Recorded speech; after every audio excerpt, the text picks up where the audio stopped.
Assalamualaikum warahmatullahi wabarakatuh. Ini kami ingin bertentangkan tentang video anak marah, itu subjek pengejar Malaysia di UA 30012 sesi November 2020 April 2021. So kepala kami terdiri daripada Muhammad Firdah Berusli, Muhammad Ali Sufi bin Zunuruddin, Ahmad Amar bin Muhammad Roslan dan Muhammad Amir Azizi bin Jamaluddin. So ini saya itu Muhammad Firdah Berusli akan bagi part lah, yang mana setiap part tu dia akan bertekan. So ni adalah Muhammad Firdah Berusli, itu saya lah. Saya sendiri itu saya akan cerita pengenalan. Okey, pengenalan Rida ialah nama lama bagi Mara. Maktab Rida ialah telah dibina di Petaling Jaya. Kemudian maktab ni juga diperbesarkan menjadi sebuah institusi teknologi Mara. Teknologi Mara lah. Kini dikenali kata sebagai Universiti Teknologi Mara. So Rida ni, dia mempunyai erti yang mendalam bagi membangunkan ekonomi orang Melayu. Sejarah penubuhan Rida iaitu terdiri pada Lembaga Kemajuan Kampung dan Perusahaan atau Rural dan Industry Development Authority. So Rida ni dia merupakan organisasi yang ditubuhkan pada tahun 1951. So objektif sebenarnya Rida ni adalah dia ingin meninggikan taraf sosial ekonomi masyarakat, dan objektif yang kedua adalah dia ingin memberi keselesaan kepada masyarakat. So peranan Rida ni adalah apa dia? Peranan Rida ni yang pertama, dia ingin membuka tanah baru untuk penanaman getah dan kelapa sawit.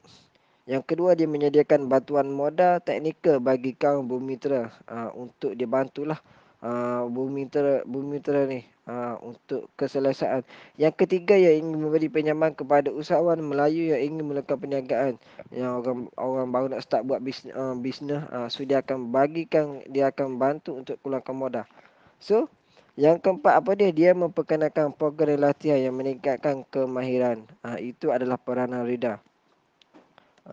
So ni kata sejarah penubuhan Mara. Sejarah penubuhan Mara itu, Mara ni ialah satu agensi yang di bawah Kementerian Pembangunan Usahawan dan Koperasi Malaysia, dan Mara telah ditubuhkan pada tahun bila? Pada tahun 1966 di bawah Akta Parlimen sebagai badan berkanun hasil daripada resolusi Kongres Ekonomi.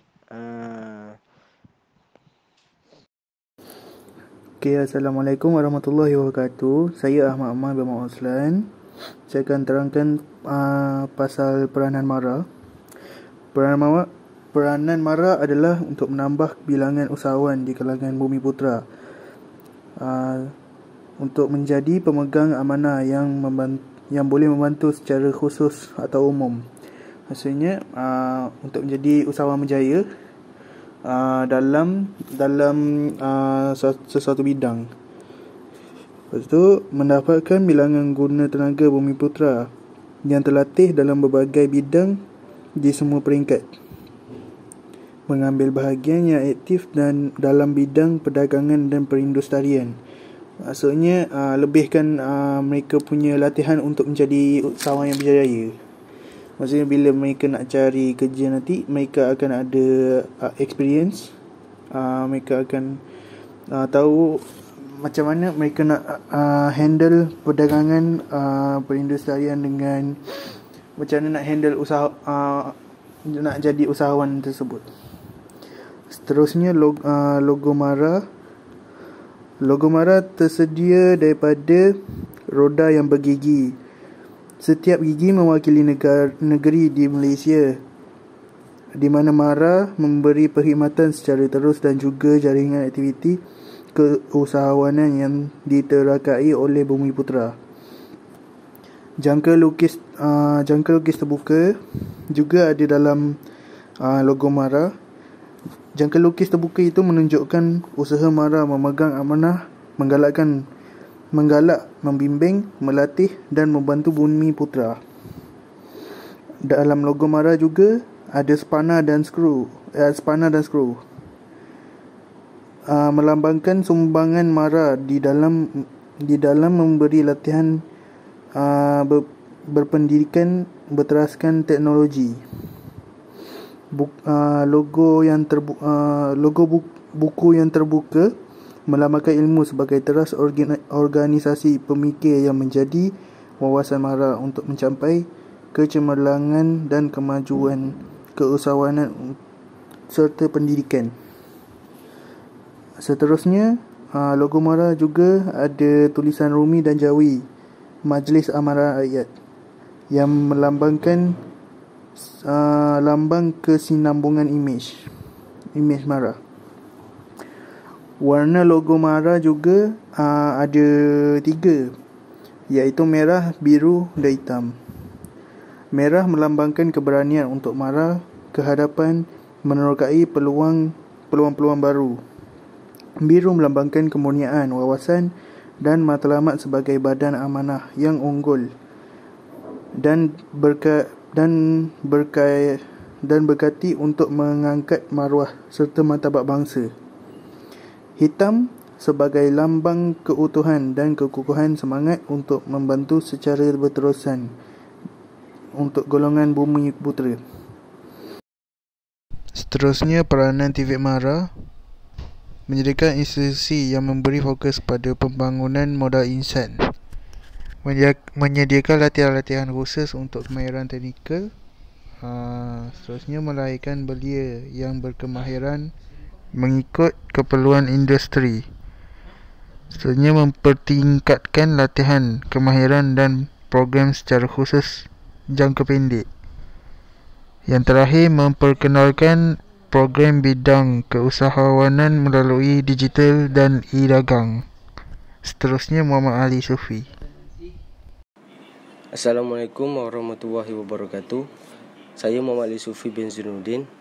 Saya ingin terangkan tentang Institut MARA. Institut MARA ada 3 bahagian, iaitu yang pertama, peringkat menengah. Dalam peringkat menengah pula, yang seperti kita tahu, yang pertama iaitu Maktab Rendah Sains MARA, iaitu dikenali sebagai MRSM. Dalam peringkat sijil kemahiran pula ada 2, iaitu GIAT MARA dengan IKM. Untuk dalam peringkat pra-universiti diploma seperti kita, KKTM, Kolej Kemahiran Tinggi MARA, dan KPM, GMI, MGII, KPTM. Dan untuk dalam peringkat universiti ijazah dan sarjana, iaitu Universiti KL, Universiti Kuala Lumpur dan Universiti Teknologi MARA, iaitu UTM. Nama saya Muhammad Amir Aziz bin Jamaluddin. Saya ingin menerangkan tentang peranan MARA kepada usahawan Melayu dan bumi putera. Yang pertama, program berstruktur, iaitu program ini dilaksanakan secara mandiri atau dalam pakej, termasuk latihan keusahawanan, rancangan perniagaan, kejurulatihan, penempatan industri, simulasi dan sebagainya.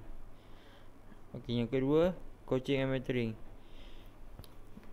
Coaching and mentoring adalah perkhidmatan profesional dari pakar industri perniagaan yang bertindak sebagai rujukan dan mentor di dalam bidang seperti pembangunan dan penyelidikan, perkhidmatan perundingan profesional, teknologi, ICT dan inovasi, persijilan dan piawaian kewangan atau perakaunan, pemasaran dan penjenamaan.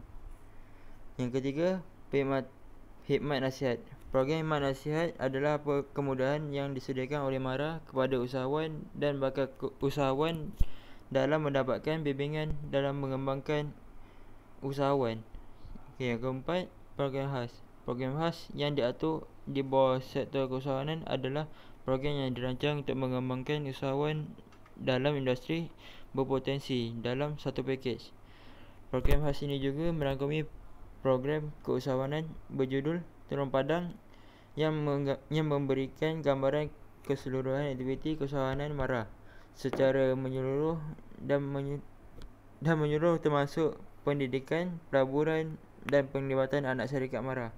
Yang kelima, bantuan modal dan pinjaman. Bantuan modal dan pinjaman adalah seperti pihak mara menyediakan modal untuk usahawan bagi memerlukan perniagaan mereka. Sekian saja. Terima kasih.